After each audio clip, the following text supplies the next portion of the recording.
Hello my dear friend, स्वागत है आप सभी लोग का एक और बेहतर वीडियो में। जितने विद्यार्थी क्लास 10 में हैं और तैयारी कर रहे हैं यूपी बोर्ड 2026 की, तो उन सभी विद्यार्थियों के लिए ये वीडियो काफ़ी इंपॉर्टेंट होने वाला है। इस वीडियो में हम लोग जो है मोस्ट इम्पॉर्टेंट मैथ्स के जो है क्वेश्चन देखने वाले हैं, जो कि आपके बोर्ड एग्ज़ाम के पॉइंट ऑफ व्यू से काफ़ी ज़्यादा महत्वपूर्ण है। और ऐसे क्वेश्चन आपके बोर्ड एग्ज़ाम में आपको 6 नंबर जो है देकर जाएंगे। ये नंबर काफ़ी बड़ा नंबर होता है, ठीक है। और इसको अगर आप लोगों ने ये सवालों को अगर समझ लिया, सीख लिया, तो आपके जो है 6 नंबर वाले क्वेश्चन ज़रूर से ज़रूर आप कर पाओगे उसे, ठीक है। तो चलिए वीडियो को बिना देरी करके वीडियो को स्टार्ट करते हैं। तो सबसे पहले हम लोग क्या करते हैं, क्वेश्चन को पढ़ लेते हैं। क्वेश्चन में क्या दिया जा रहा है, दो संख्याओं का योगफल 8 है, ठीक है, तथा उस उनके व्युत्क्रमों का योग क्या है, 8/15 है, तो संख्याएं ज्ञात कीजिए। ये है आपका सवाल। तो सबसे पहले हम क्या करते हैं, यहाँ पर लिखते हैं सॉल्व। यहाँ पर हम क्या लिखते हैं, सॉल्व। ये हो गया सॉल्व। अब संख्या हमें नहीं पता है तो हम क्या करेंगे, माना माना दोनों संख्या है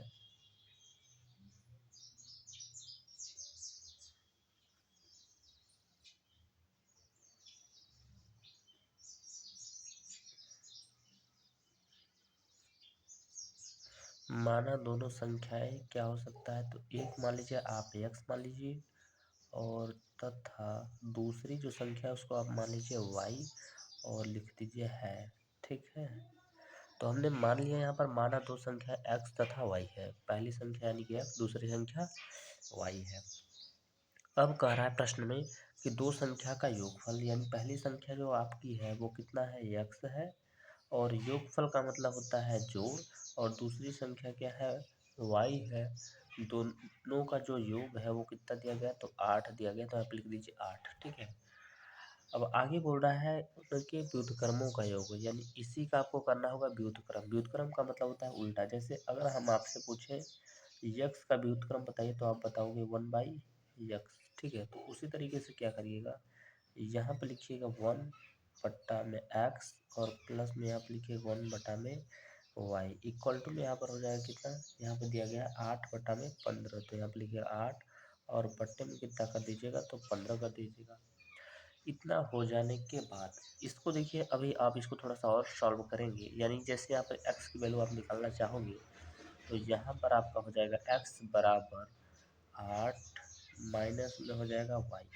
अभी ये जो है आपको ज़रूरत पड़ेगा, इसकी वजह से हम यहाँ पर पहले ही यहाँ पर निकाल दिए हैं, ठीक है। चलिए अब क्या करिएगा, अब यहाँ से हम क्या कर सकते हैं, इस वाली संख्या को तिरछा गुणा करिए, या तो क्या करिए, नीचे वाली संख्या को ऊपर और ऊपर वाली संख्या को नीचे करिए। तो आप ऐसा भी कर सकते हैं, ठीक है।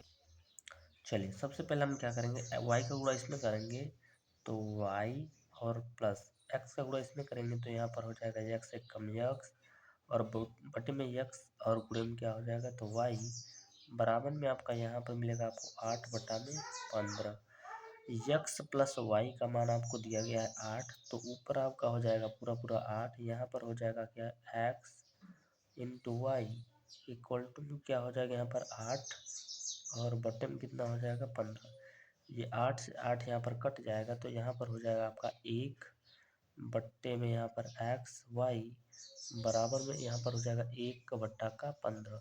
अब इसको बटा का बटा ये जो है ऊपर ले जाइएगा, तो यहाँ पर हो जाएगा आपका एक्स वाई इक्वल टू में यहाँ पर अब क्या हो जाएगा, 15 हो जाएगा। अब देखिएगा उसके बाद अब यहाँ पर हुआ क्या, यहाँ पर यक्स की वैल्यू हमने यहाँ पर निकाल रखा है, यक्स बराबर 8 माइनस वाई। तो जहाँ पर यक्स है वहाँ पे हम ये रखेंगे, क्या रखेंगे, तो 8 माइनस में वाई, ठीक है, ब्रैकेट बंद, बाहर आपका वाई है, और बराबर में यहाँ पर कितना है, तो 15 है आपका पूरा, ठीक है। क्या है, 15 है, तो 15 लिख दीजिएगा। अब वाई से गुणा करिएगा तो यहाँ पर हो जाएगा क्या, 8y, माइनस में हो जाएगा यहाँ पर वाई स्क्वायर, और बराबर में क्या हो जाएगा यहाँ पर 15 हो जाएगा। अब देखिए वाई स्क्वायर जो है माइनस में, इसको पंचांदा कर दीजिए पहले, यानी इस पूरे वैल्यू को पंचांदा कर दीजिए, तो यहाँ पर हो जाएगा क्या, वाई स्क्वायर, और ये हो जाएगा माइनस में 8y, और प्लस में आपका जो 15 है ये ज्यों का त्यों रहेगा, और बराबर में हो जाएगा 0। अब ये क्या है, अब ये हो चुका है आपका गुणनखंड, इसको थोड़ा सा ऊपर कर लिया जाता है, ठीक है। तो गुणनखंड हल करने का तरीका यह है, सबसे पहले आप क्या लिखोगे, वाई स्क्वायर माइनस, अब आपको बारह पढ़ने पर जो है 15 लाना है और उसको जोड़ने पर क्या है लाना है 8। तो हम बारह पढ़ेंगे 3, ये 5 का 3 बार, तो 5 तिहाई 15 हो जाएगा, 5 3 कितना हो जाएगा 8 हो जाएगा। तो यहाँ पर हम लिखेंगे 5y माइनस लिखेंगे यहाँ पर 3y और प्लस में यहाँ पर 15 इक्वल टू में 0। अब यहाँ पर देखिए कॉमन निकालना होगा, क्योंकि इसमें और इसमें y कॉमन है, तो y यहाँ पर हम बाहर निकालेंगे तो यहाँ पर y और माइनस में 5 बचेगा, माइनस में यहाँ पर 3 हो जाएगा, इन दोनों में कॉमन क्या हो जाएगा 3 निकला तो बाहर इसलिए निकाले, तो यहाँ पर बचेगा y माइनस और प्लस माइनस, यहाँ पर आपका बचेगा 5 इक्वल टू में क्या हो जाएगा 0 हो जाएगा। अब देखिएगा ये कोष्टक और ये कोष्टक सेम हो चुका है, तो इसको हम लिखेंगे क्या क्या लिखेंगे, तो y माइनस में लिखेंगे 5, ठीक है, और अगले ब्रैकेट में लिखेंगे y माइनस में क्या लिखेंगे 3 बराबर में क्या करेंगे 0 लिखेंगे। अब क्या करेंगे तो लिखेंगे कि y माइनस में 5 बराबर में क्या हो जाएगा 0 हो जाएगा। तो y बराबर यहाँ पर आपका हो जाएगा कितना, यहाँ पर 5 हो जाएगा, ये कर दीजिए। अब दूसरे y की वैल्यू अगर यहाँ पर हम निकालें तो यहाँ पर हो जाएगा y माइनस में 3 इक्वल टू हो जाएगा क्या 0। तो अगले स्टेप पे y बराबर में ये 3 को पंचांतर करेंगे तो यहाँ पर y का मान कितना निकल गया 3 निकल गया। अब जब y का मान मान लीजिए हम यहाँ पर प्राप्त हुआ 2 मान प्राप्त हुआ, ठीक है, y का मान प्राप्त हो गया तो x का मान ज्ञात करिएगा। तो x का मान आप जो पहले आप जो समीकरण मान के चले थे, जो शुरुआत में मान था आपका, उसी को लिखना होगा, यानी x बराबर 8 माइनस, मान लीजिए y का मान हम कितना ले रहे हैं 5, तो यहाँ पर 5 रख दीजिए।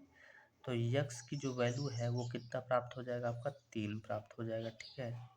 अगर आप y का मान 5 लेंगे तो x का मान 3 प्राप्त होगा, अगर आप y का मान 3 लेते हैं तो x का मान 5 प्राप्त होगा। दोनों तरीके से आप निकाल सकते हैं। तो इस तरीके से आपका जो x की जो वैल्यू है वो कितना, यानी पहली संख्या जो है वो आपकी निकल के आई है यहाँ पर 3, और दूसरी यानी y की जो वैल्यू है वो कितना निकला है तो 5 निकला है, ठीक है।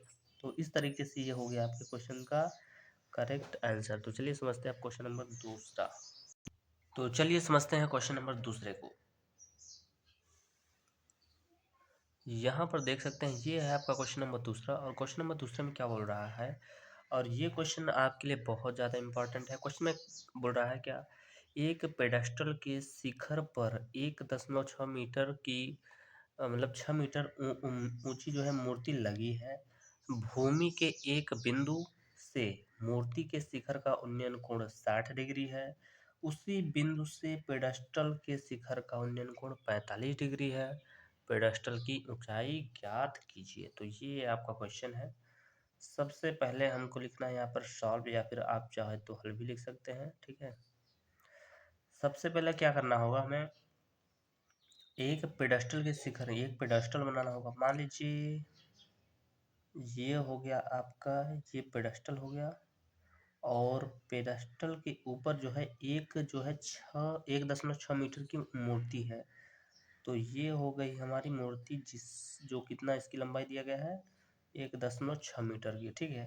आगे कह रहा है कि भूमि के एक बिंदु से मूर्ति के शिखर का उन्नयन कोण, यानी मूर्ति के जो शिखर का उन्नयन कोण है वो कितना डिग्री है। मूर्ति यहाँ पर है, इसका शिखर ये है, मान लीजिए एक बिंदु हो गया यहाँ पर, तो इसका जो शिखर है यहाँ से लेकर यहाँ तक, तो उसका जो उन्नयन कोण बन रहा है कितना डिग्री का बन रहा है 60 डिग्री का बन रहा है।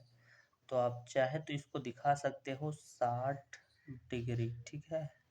और कह रहा है कि उसी बिंदु से पेडेस्टल के शिखर का उन्नयन कोण, पेडेस्टल यानी जिस पर मूर्ति रखा है उसका जो उन्नयन कोण बन रहा है वो कितने डिग्री का बन रहा है, तो 45 डिग्री का बन रहा है। तो यहाँ पर आप दिखा सकते हो 45 डिग्री, ठीक है। आगे कह रहा है पेडेस्टल की ऊंचाई ज्ञात करिए, यानी इसकी ऊंचाई को हम h से दर्शाते हैं, तो यहाँ पर दर्शा दिए h मीटर। अब क्योंकि पेडेस्टल की ऊंचाई h माने हैं और पूरी ये जो मूर्ति है उसका 1.6 है, तो पूरा अगर हम पेडेस्टल और मूर्ति की पूरी ऊंचाई ज्ञात करेंगे तो h प्लस में 1.6 मीटर का हो जाएगा, ठीक है। इतना हो जाने के बाद अब इसका नाम दे देते हैं। तो नाम मान लीजिए ये आपका मान हो गया A, ये हो गया B, इसको मान लीजिए C, और ये हो गया D। ये हो गया। अब इसमें अगर ध्यान से आप देखोगे तो इसमें दो त्रिभुज आपको दिखाई देगा। एक त्रिभुज ए बी डी है, एक त्रिभुज सी बी और डी है, ये है। तो सबसे पहले आपको किसी एक त्रिभुज को हल करना होगा। मान लीजिए हम बड़े वाले त्रिभुज को सबसे पहले हल करेंगे, यानी ए बी डी को। तो हम लिखेंगे यहाँ पर त्रिभुज ए बी डी में, ठीक है, ए बी डी बड़ा त्रिभुज है। बड़े त्रिभुज में जो थीटा की जो वैल्यू है वो 60 डिग्री है, ठीक है, बड़े वाले त्रिभुज में। तो क्या करिएगा, तो आपको करना क्या होगा, सबसे पहले लिखना होगा, यहाँ पर हमें लंब दिया गया है, लंब यानी पूरी ऊंचाई दिया गया है, आधार कुछ नहीं दिया गया है, तो आधार को हम x मान सकते हैं। तो जब लंब आधार की बात करता है तो आप त्रिकोणमिति के अनुपात tan थीटा को आप यूज करते हैं। तो tan थीटा बराबर ए बी हो जाएगा। तो ए बी और बटे में क्या हो जाएगा, बी डी हो जाएगा। तो यहाँ पर क्या हो जाएगा, बी डी हो जाएगा। चूंकि यहाँ पर tan थीटा का मान हमें दिया गया है, तो यहाँ पर tan थीटा का कितना मान है, 60 डिग्री दिया गया, तो 60 लिखिए। ए बी का मान दिया गया कितना, h प्लस में 1.6 दिया गया है, और बटे में बी डी का मान कितना दिया गया है, तो x दिया गया है। ये tan के 60 अंश का जो मान होता है वो √3 होता है।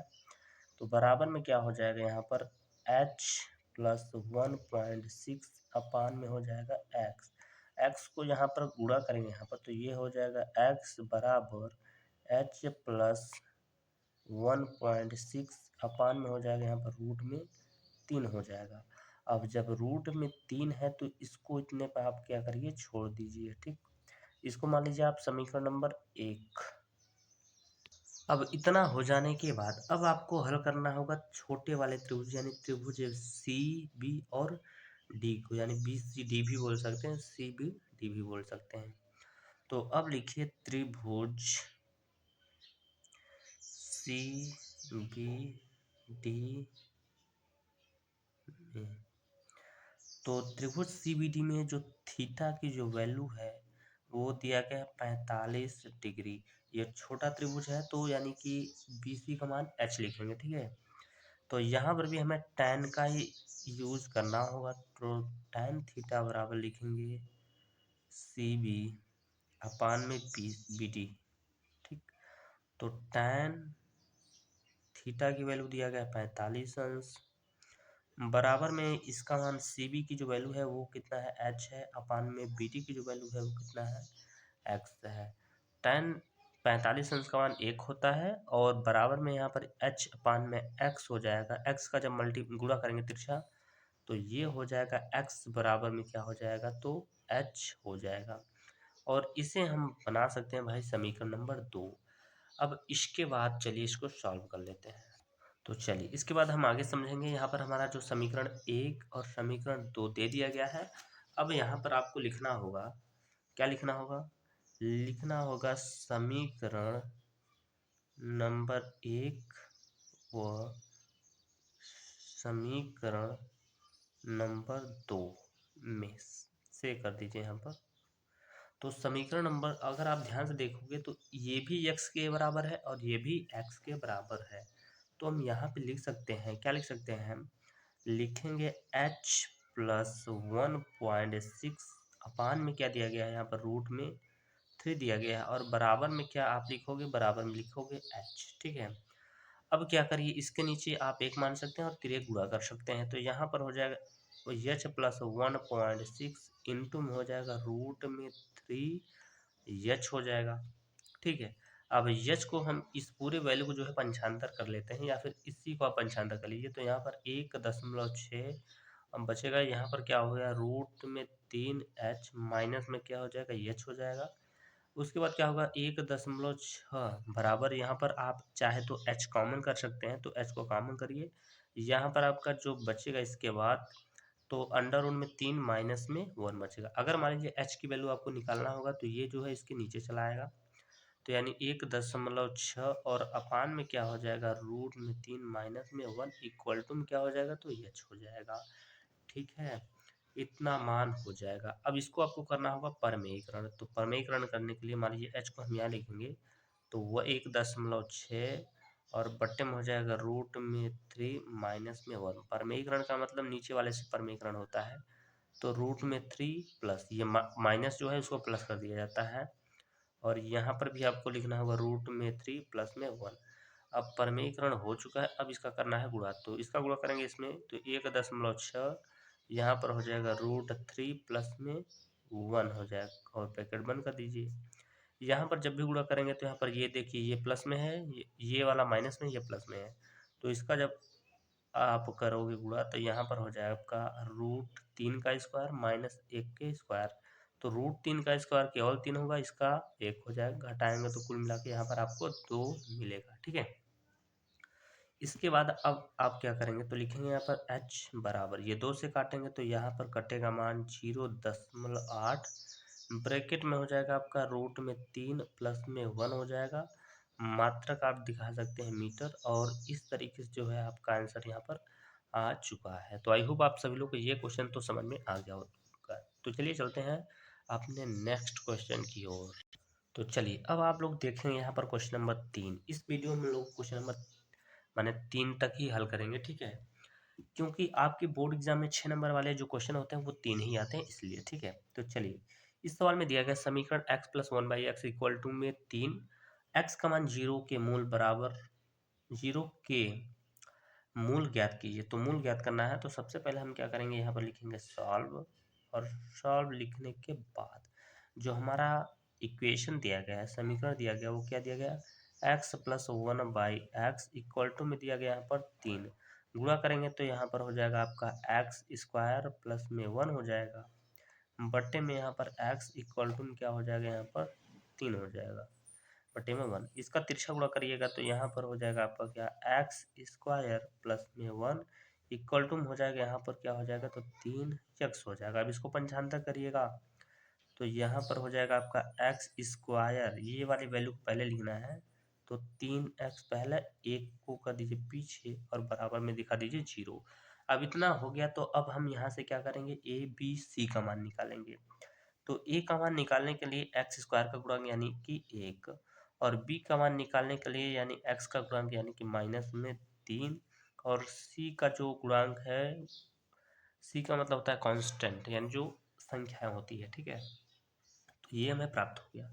अब हमें एक सूत्र का प्रयोग करना होगा जिसे हम लोग बोलते हैं त्रिधाराचार्य विधि का सूत्र या फिर द्विघाती सूत्र। तो सूत्र हमारा है x बराबर minus b plus minus root में होता है क्या, बी स्क्वायर माइनस 4ac, ये आपका सूत्र है, और बटे में क्या होता है, 2 होता है। तो फाइनली आपका सूत्र ये हो चुका है यहाँ पर।